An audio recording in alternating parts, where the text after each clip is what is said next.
Niining panahon nga ang putling ebanghelyo gihagit sa mga hiwi nga pagtulunan. Kinahanglan mo barog ang mga tinunan ni Cristo sa pagpakigbisog sa paglaban sa pagtuo nga makausa ug alang sa tanang panahon gihatag sa Dios ngadto sa iyang katawhan. Maoy hinungdan nga namugna kining tulumanon ang putling ebanghelyo.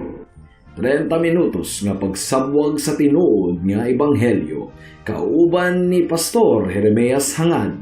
Ang putling ebanghelyo tulumanon nga gihatod kaninyo sa Unidos Community Bible Fellowship sa Unidos Plaridel, Misamis Occidental. Ang putling ebanghelyo, ang putling ebanghelyo, ang putling ebanghelyo.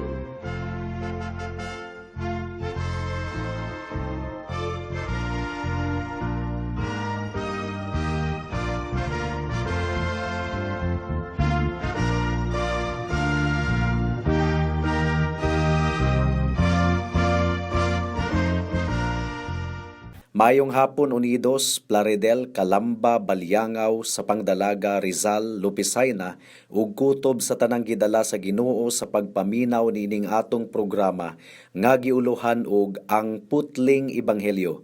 Kini ang inyong igsuon ug higala sa kahanginan si Pastor Jeremias Lauri Hangad sa Unidos Community Bible Fellowship, dinuyugan sa iglesia nga nag-sponsor nining atong programa, ang Salitran Covenant Bible Church sa Barangay Salitran, Dakbayan sa Dasmariñas, Probinsya sa Cavite.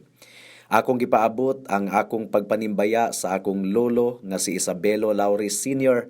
sa New Loc, Plaridel ug sa akong mga kabatch 1997 sa Liberation Institute. Ang atong teksto ning takna sa kahaponon makita sa Roma Kapitulo 1, versikulo 7. Ang giingon diri: Busa gisulatan ko kamong tanan nga taga Roma nga gihigugma o gitawag sa Dios aron mahimong iyang katawhan. Hatagan unta kamo grasya ug kalinaw sa Dios nga atong Amahan ug sa atong Ginoong Hesukristo. May the Lord bless the hearing and the meditation of His word. Sulod na sa pipila ka semana karon mga kahigalaan, atong gitun-an ang opening salutation ni Pablo sa iyang sulat ngadto sa mga taga Roma. Ug ning takna sa kahaponon, ania na kita sa pinakaulahing bahin sa salutation ni Pablo sa iyang sulat ngadto sa mga taga Roma. Sa bersikulo 7 ang giingon diri: Hatagan unta kamo grasya ug kalinaw sa Dios nga atong Amahan ug sa Ginoong Hesukristo. Sumala sa atong nakita ni adtong atong gisugdan sa pagtuon ang sulat ni Pablo ngadto sa mga taga Roma, in many ways mga kahigalaan, gisunod ni Pablo ang format sa mga sulat ni adtong kapanahuna nila.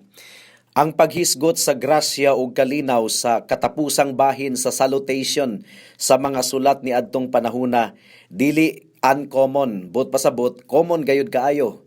Sa sulat ni Pablo, dili lang kini formalidad mga kahigalaan. Sa iyang paggamit sa pulong nga grasya ug kalinaw, nagtuo ako nga adunay tema nga gisugdan si Pablo sa pagtukod tungod kay ang pulong nga grasya ug kalinaw gibalik-balik gayud niya og sulti sa tibuok niyang sulat ngadto sa mga taga Roma. In fact, 24 kahigayon gigamit ni Pablo ang pulong nga grasya. Gisugod niya kini paggamit sa bersikulo 5 sa kapitulo 1 nga nagaingon, gikan kaniya na dawat namo ang grasya ug pagkaapostol. Tungod kay ang grasya mao gayud kini ang tema ni Pablo sa tibuok sulat niya sa mga taga Roma, tungod kay naluwas kita pinaagi lamang sa grasya sa atong Ginoo. Ang grasya usa kini ka regalo nga wa gyud nato intawon kini gitrabahuan. Ato kining gidawat pinaagi lamang sa pagtuo. Ug ang grasya naglangkob sa pagtawag sa Ginoo, pagbag-o niya sa atong kasing-kasing, pagsagup niya kanato ingon nga iyang mga anak pinaagi kang Hesukristo, paghimo kanatong tulid ug matarong atubangan sa Ginoo, paglimpyo niya sa atong kalag, pagpalig-on niya kanato, ug paghimo niya kanato nga mabungahon sa atong Kristohanon nga pagkinabuhi. Kining tanan pinaagi lamang gayod sa grasya. Apan niining bersikulo nga atong tun-an karon mga kahigalaan, giusa ni Pablo ang grasya ug kalinaw tungod kay dili man gyud kini sila pwedeng bulagon. Ang grasya mao ang tinubdan or mao ang tuburan sa kalinaw ug sa uban pang mga panalangin nga gikan sa Dios. Ang Dios mao ang tuburan sa tanang kalinaw. Mao nga ang giingon sa atong teksto, maanaa kaninyo ang grasya ug kaluoy gikan sa Dios nga atong Amahan ug sa Ginoong Hesukristo. So kung atong gamiton usab ang pulong nga kalinaw, nagkalain-lain ang ideya sa mga tawo kung unsa ang ilang buti pasabot sa kalinaw. Ang uban kung imong pangutanon, ang kalinaw alang kanila kung walay gubat, kung walay kagubot. Ang uban pod kung imong pangutanon, ang kalinaw alang kanila kining relax ang imong hunahuna, relax ang imong dughan. Apan ang kamatuuran mga kahigalaan, kung kita wala kang Cristo, kung bulag kita kang Cristo, wala kitay tinuod nga kalinaw. In fact, sa mga dili magtotoo, wala gayud siya tinuod nga kalinaw, gumikan kay ang Dios, batok man kaniya. Matod pa sa Isaias kapitulo 48, bersikulo 22, walay kalinaw, nag-ingon ang Ginoo, alang sa tawong dautan. So, unsa man gayud kining kalinaw, mo kini ang atong topic ning takna sa kahaponon mga kahigalaan. What is peace from a Christian perspective? Sa perspektibo sa usa ka Kristohanon, unsa ang kalinaw? Dili kita interesado sa definition sa kalinaw, kundili interesado kita kung unsa gayud ang kasinatian sa mga Kristohanon mahitungod sa kalinaw. Higala, igsuon, nabati ba nimo ang tinuod nga kalinaw diha sa atong Ginoo? Mao kini ang atong pamalandong ning takna sa kahaponon. Una, ang kalinaw mga kaigsuunan, usa kini ka bunga sa atong pagpakig-uli sa atong buhi nga Dios. Peace and harmony is the result of our reconciliation with God. Hinumdumi nga ang tawo kung wala pa siya kang Cristo, nagkinabuhi siya ingon nga makasasala, kontra siya sa Dios, nakigbatok siya sa Dios, ug nahailalom usab siya sa tunglo sa atong buhi nga Dios. Matod pa sa Roma 5:1, kay gihimo naman kitang matarong sa Dios pinaagi sa pagtuo, aduna kitay kalinaw diha sa Dios pinaagi sa atong Ginoong Hesukristo. So you see, pinaagi sa atong Ginoong Hesukristo ang makasasala, napasiguli ngadto sa Dios. Ug tungod kay napasiguli naman siya ngadto sa Dios pinaagi sa pagtuo, gihimo na siyang matarong sa Dios pinaagi sa pagtuo, aduna na siya'y kalinaw diha sa Dios pinaagi sa atong Ginoong Hesukristo. Si Adam, sa wala pa siya mahulog sa kasalanan, si Adan nga una natong ginikanan, aduna siya'y insakto nga pagtahod ug pagtamud sa atong Dios. Gisimba niya ang Dios diha sa gugma ug pagtamud. Si Adan adunay confidence nga ang Dios nagpanglihok alang sa iyang kaayuhan. And he was in a true and proper communion with God. Aduna siya'y tinuod nga pagpakigdait sa atong buhi nga Dios. Ang Dios mao ang tuburan sa tanang comfort and confidence ni Adam. Ug nailhan ni Adam ang tinuod gayud nga kalinaw.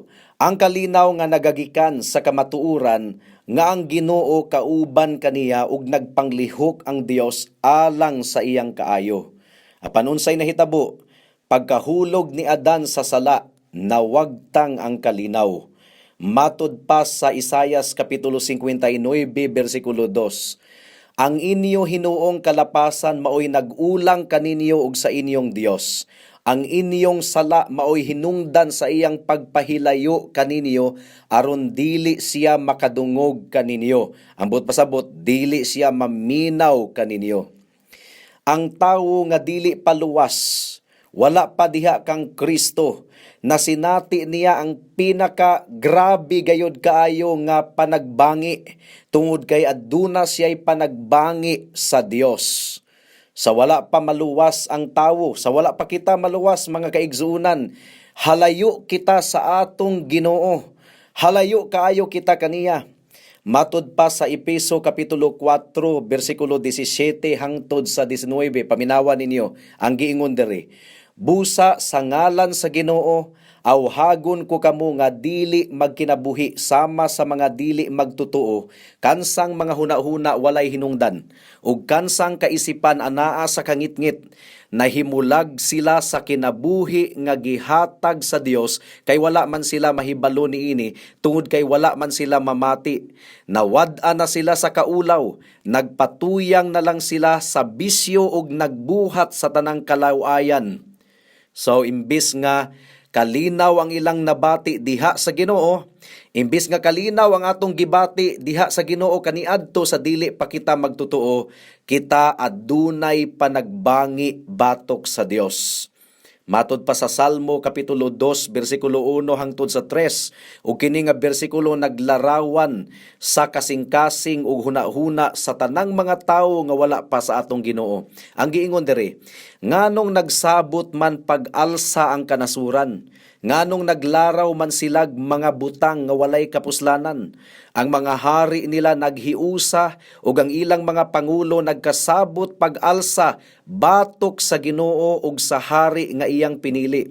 Sila nag-ingon, putlo nato ang paghari nila kanato ug dili na kita magpagalong kanila.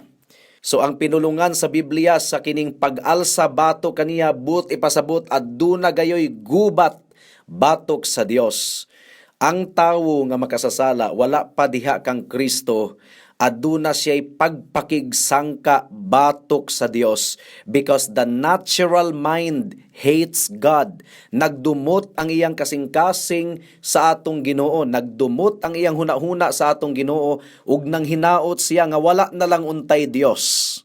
That's the feeling of the unbeliever.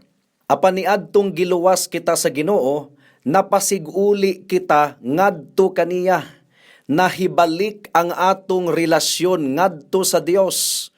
Wala na kita isipa sa Ginoo nga iyang kaaway, ug wala na kita nahailalom sa iyang tunglo ug kapungot.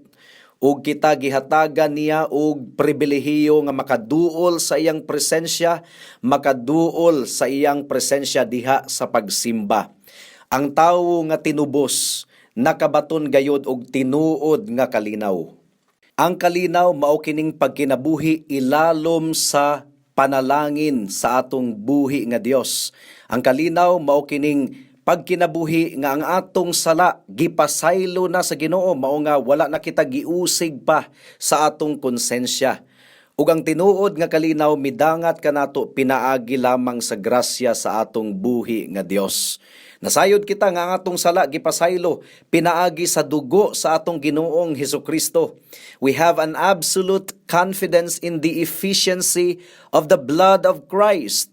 Mao nga dunay himno nga paborito usab nako mga kahigalaan, my sin, oh the bliss of this glorious thought. My sin, not in part but the whole, is nailed to the cross, and I bear it no more. Praise the Lord, O my soul. Ang tanang nagtuo sa dugo ni Cristo, ang tanang nagtuo sa iyang pagkamatarong, aduna gayoy confidence nga siya luwas, mao nga aduna siya'y kalinaw. Ikaduha, ang kalinaw alang sa mga Kristohanon, mga kaigsuunan, bunga kini sa tinuod nga paghigugma alang sa atong isig katawo. Tungod kay mao man kini sugo sa Ginoo nga higugmao nato ang atong isig katawo. Baliktad kini sa mga dili magtotoo nga naglumbaanay og pataas sa ilang kaugalingon. Gusto nila nga sila mo'y labaw, nagpalabwanay sa ilang kaugalingon. Gusto nila nga sila ang dayigon sa tanang katawhan. Walay kalinaw, tungod kay kung dunay laing tao nga mas mulabaw pa kaniya og kahimtang, magbugat man ang iyang buot, masina man siya. Apan ang tinuod nga magtotoo, adunay tinuod nga kalinaw tungod kay gitagaan siya sa Ginoo og bag-ong kasing-kasing nga nakig-al kontra sa tanang matang sa kasina sa atong isig katawo. Kontento siya sa panalangin nga gihatag sa Ginoo kaniya ug maantigo siyang magmaya kung ang iyang isig katawo nakadawat og panalangin gikan sa Dios. Paminawan ninyo ang Juan kapitulo 8 bersikulo 54.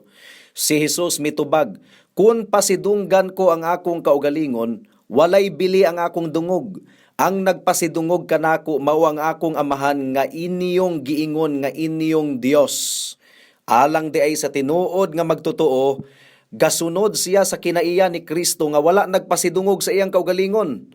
Ang amahan ni Cristo, ang Dios mao ang nagpasidungog kaniya. Kita usab mga kaigsuunan nga anak kang Cristo, dili nato kinaiya ang pagpasidungog sa atong kaugalingon. Pasagdahan nato nga ang Dios mao ang magpasidungog kanato. Mao nga kun dunay laing tawo nga muuswag sa ilang kahimtang, malipay kita tungod kay dili man nato problema ang pagpasidungog sa atong kaugalingon. Pilipos kapitulo 2 bersikulo 1 hangtod sa 4 ang giingon diri, "Busa kung nakapalig-on kaninyo ang inyong kinabuhi diha kang Cristo ug nalipay kamo diha sa iyang gugma. Kung may panaghiusa kamo diha sa espiritu ug may gugma ug kaluoy sa usag-usa, awhagon ko kamo sa pagbaton sa managsamang katuyuan ug hunahuna ug sa samang gugma aron mahingpit ang akong kalipay. Ayaw kamo pagbuhat bisag unsa gikan sa hinakog nga katuyuan o sa walay hinungdan nga tinguha sa pagpanghambog. Pagpaubos hinuon kamo ug isipa kanunay nga ang uban mas maayo kay kaninyo. Pag tinabangay kamo og dili kay mauray inyong atimanon ang tagsa-tagsa ninyo ka kaayuhan."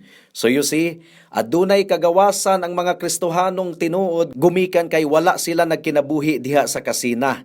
Naglumbaanay hinuon sila sa paghuna-huna nga ang uban mas maayo pa kay kanila. Ikatulo, ang kalinaw alang sa mga Kristohanon mao ang pagkakampante nga ang Dios mao ang nagkontrolar sa tanang mga butang. So dili sila magpanik, dili sila marattle. Mga kaigsuunan diha sa atong buhi nga Dios, kinahanglang atong hinumduman nga ang tanang mga butang anaa sa kamot sa atong buhi nga Dios. Siya ang nagkontrolar sa tanang mga butang. He is working His purpose.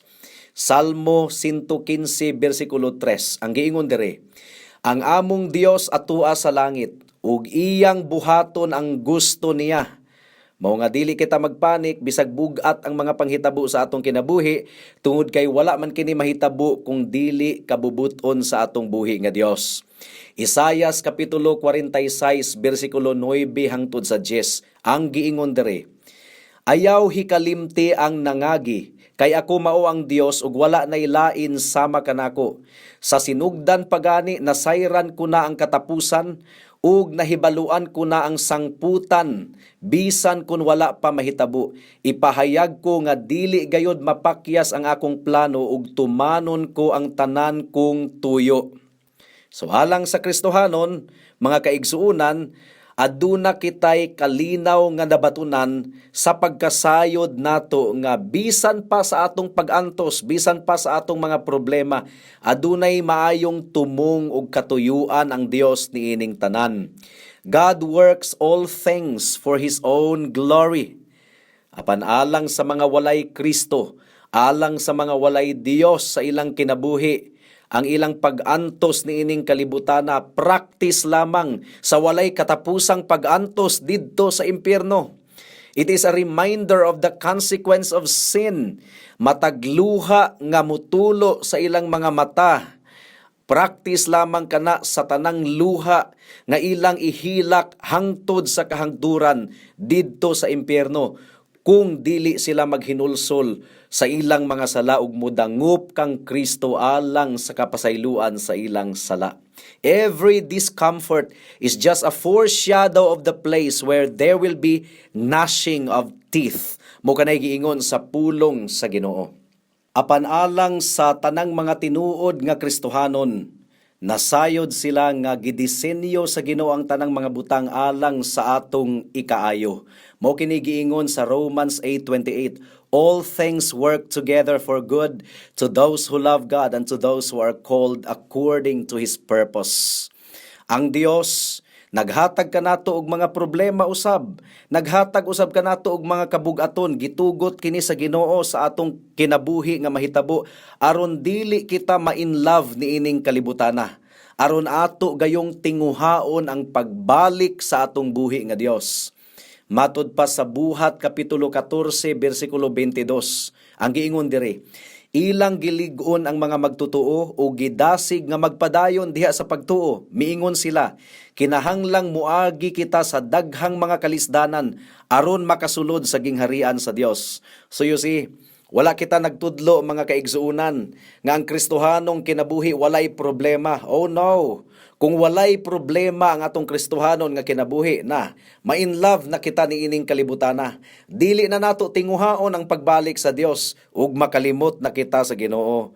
Mao nga sa grasya ug kaluoy sa Dios, iyang gitugot ang mga kabug-aton nga moabot sa atong kinabuhi aron mapamatud-an nga tinuod gayod ang atong pagtuo ug aron kita mutawag sa iyang ngalan. Mao kini pamaagi sa Dios aron mahimo kitang balaan niining kalibutana. Roma kapitulo 8 bersikulo 29 nag-ingon dire, kadtong gipili ng daan sa Dios, gilain niya aron mahisama sa iyang anak, aron ang iyang anak mahimong kamagulangan sa daghang mga magsuon. So you see, ang Ginoo nagpadangat sa tanang matang sa pagsulay sa atong kinabuhi aron mapamatud-an nato nga matinud-anon gayod ang atong buhi nga Dios. Tungod kay sa atong problema, we call upon the name of God and He is faithful in answering our prayers. Makakat-on kita sa pagsalig sa atong Dios more and more. Ang mga katawhan sa Dios anaa sa kalinaw, taliwala sa mga pagsulay sa atong kinabuhi. Tungod kay nasayod kita nga ang Dios mao ang nagtakda sa tanang mga butang. Walay problema, walay pagsulay, walay mga temptasyon nga mudangat sa atong kinabuhi nga wala itugot sa Dios. Ug walay mga temptasyon nga makapahimulag kanato gikan sa atong buhi nga Dios. Walay problema nga makapahimulag sa mga katawhan sa Dios gikan kaniya. So in a sense, we are indestructible until the time comes in God's sovereign plan for us to die. Dili kita mamatay, hangtod nga dili itugot sa Dios nga matapos na ang atong kinabuhi nining kalibutana. Matod pa sa Isaias kapitulo 54 bersikulo 17, ang giingon dire, apan walay hinagiban nga gipanday nga magpulos bato kanimo. Matubag mo ang tanang sumbong bato kanimo. Mao kini ang panulundon sa akong mga alagad ug hatagan ko silag kadaugan. Nag-ingon ang Dios. Praise God. We can pray with absolute confidence nga tubagon gayud kita sa Dios. Mao kini ang saad sa Pilipos kapitulo 4 bersikulo 6 hangtod sa 7. Ang giingon dire, ayaw kamo kabalaka sa bisan unsa, kundili pangayua sa Dios ang inyong gikinahanglan, uban ang pagpasalamat sa tanan ninyong pagampo, ug ang kalinaw sa Dios nga dili matugkad sa tawo, manalipod sa inyong kasing-kasing ug hunahuna diha sa inyong pagkahiusa kang Cristo Jesus.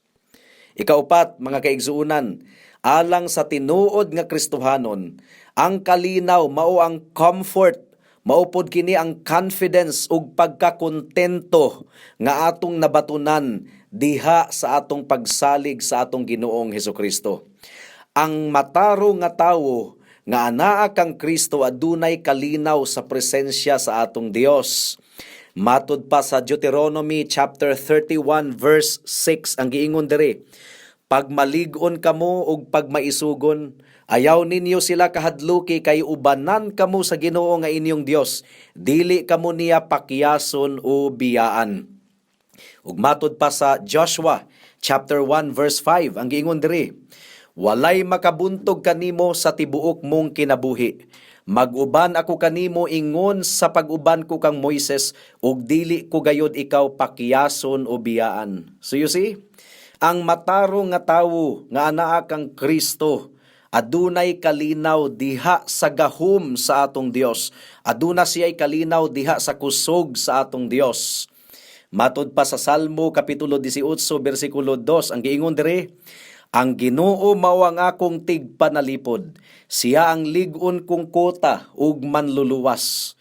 Ang akong Dios akong kalig-on ug siya ang akong dalangpanan. Manalipod siya kanako sama sa taming ug luwason niya ako kay siya ang akong sandiganan. Hallelujah. Matod pa sa Salmo 28 bersikulo 7, ang Ginoo mao ang akong kusog ug taming, kaniya ako nagsalig, gitabangan ako niya, busa maglipay ako ug daygon ko siya, pinaagi sa akong awit. Amen. Diha kang Cristo, mga kaigsuunan, we don't have to continue in restlessness. Ang taong walay Ginoo, restless siya. Kanunay siyang nabalaka. Aduna siya'y kahadlok sa iyang kasing-kasing. Dako kayo ang iyang kabalaka. Gubot kaayo ang iyang kasing-kasing uhuna-huna. There is much unhappiness. Apan ang tinuod nga Kristohanon adunay kalinaw. Mao nga gisugo ni Pablo sa Pilipos kapitulo 4 bersikulo 6 hangtod sa 7 ang giingon diri, ayaw kamo kabalaka sa bisan unsa kundili pangayua sa Dios ang inyong gikinahanglan uban ang pagpasalamat sa tanan ninyong pagampo ug ang kalinaw sa Dios nga dili matugkad sa tawo manalipod sa inyong kasing-kasing ug hunahuna diha sa inyong pagkahiusa kang Cristo Jesus. Mausab kini ang sugo ni Cristo sa Matthew chapter 6 verse 31 and 32. Ang giingon dire, busa ayaw kamo kabalaka kung asa kamo kanon o imnon o ibiste. Kining mga butanga mao'y gitinguha kanunay sa mga dili magtutuo. Ang inyong amahan nga atua sa langit, nasayod nga nagkinahanglan kamo niining mga butanga. The righteous, mga kaigsuunan, aduna gayoy kalinaw bisan pa sa ilang kamatayon. Gumikan kay nasayod sila nga inighuman sa ilang kamatayon, padulong sila sa atong buhi nga Dios. Ang giingon ni Pablo, to be absent from the body is to be present with the Lord. Matod pa sa Isaias kapitulo 57 bersikulo 2, ug magmalinawon ka kadtong nagkinabuhi nga matarong, makapahulay sa dayon inig kamatay. Amen. Psalm chapter 116 verse 15 ang giingon diri, bililhon sa mga mata sa Dios ang kamatayon sa iyang mga katawhan.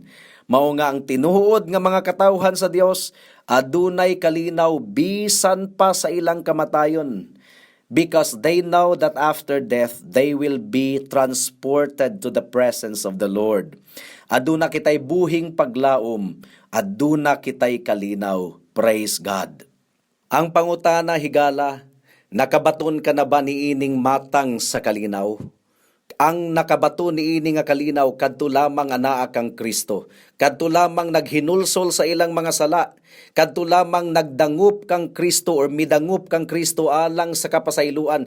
Kadto lamang mga nagsalig sa dugo ni Cristo ug sa iyang pagkamatarong. Apan kadtong mga tawo nga wala pa kang Cristo, nagkinabuhi sa ilang kasalanan, nagkinabuhi sa ilang garbo, nagkinabuhi sa ilang self-righteousness nga sila dawaton sa Dios pinaagi sa ilang kaugalingong pagkabuutan, kadtong mga tawhana walay kalinaw.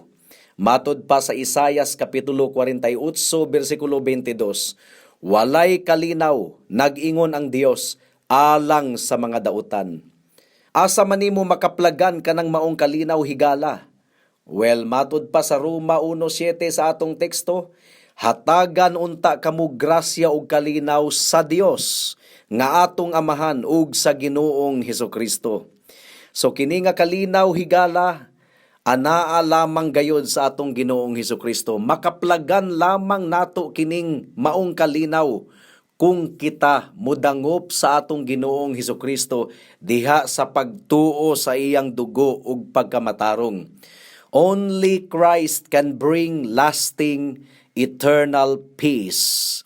Kung walay kalinaw, walay tinuod nga kalipay, walay tinuod nga kasadya diha sa atong Ginoo.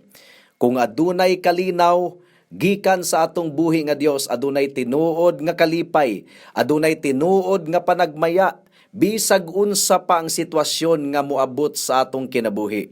Higala, paghinulsol sa imong sala, dangop kang Cristo, itugyan kaniya ang imong hugaw nga kalag, duol kaniya, andam siya sa paglimpyo kanimo, andam siya sa pagluwas kanimo. Look to Christ, and you will have real peace. Amen. Hangtod din hilang kita taman sa atong pagpamalandong ning takna sa kahaponon tungod kay wala na kitay oras pa. Ako kamong padayon nga giimbitar sa pagtambong sa atong panimbahon ug mga adlawng Domingo, adlaw nga igpapahulay, alas 2 sa hapon sa panimalay ni Winstrog ni Conchita hangad sa Unidos. Daghang salamat. Alang sa dugang nga mga pangutana, mahimong mo text kang Pastor Jeremias hangad sa 0935-744-3030.